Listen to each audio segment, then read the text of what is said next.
The first time Tom Rice jumped into the Normandy countryside at 22, it was to fight for freedom. Today, at age 97, he jumped here to celebrate freedom.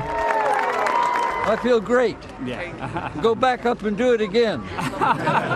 In the wee hours of June 6, 1944, Rice was one of 13,000 U.S. paratroopers who landed behind enemy lines before the D-Day invasion along Normandy's beaches even began. I saw a hurricane of fire coming up from German positions below. Rice remembers it as if it was yesterday.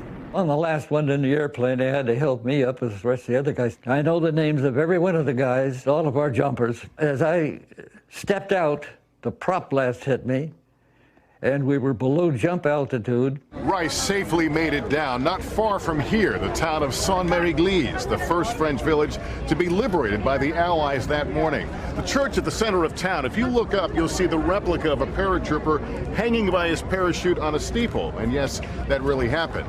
But it's a constant reminder here of D-Day. The town also home to the Airborne Museum. When these planes flew into France, what were they facing?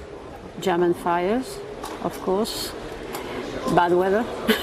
And they still completed their mission. Yes. The flak was coming up heavy in the machine gun fire, and some was bouncing off the plane, and it sounded like popcorn.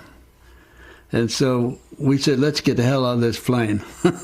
This will be Eugene Doc Diebler's first trip to Normandy since the war. It might be the last one,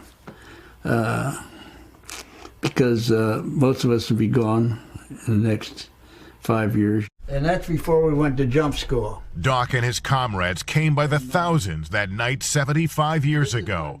But with each anniversary, their ranks grow thinner. This is totally fitting. April Glenn came here to ensure her now deceased grandfather's airborne patch would return to Normandy. I've been waiting and waiting to give that away. That was his heart and his life. Yeah. It's the only thing that he kept, and he gave it to me. Thank you so much. No. And today, Tom Rice carried that patch with him as he jumped again, this time to honor those who never made it home. I jumped for the good guys that were lost, never returned. And hoping America will never forget. Hey, NBC News fans, thanks for checking out our YouTube channel. Subscribe by clicking on that button down here, and click on any of the videos over here to watch the latest interviews, show highlights, and digital exclusives. Thanks for watching.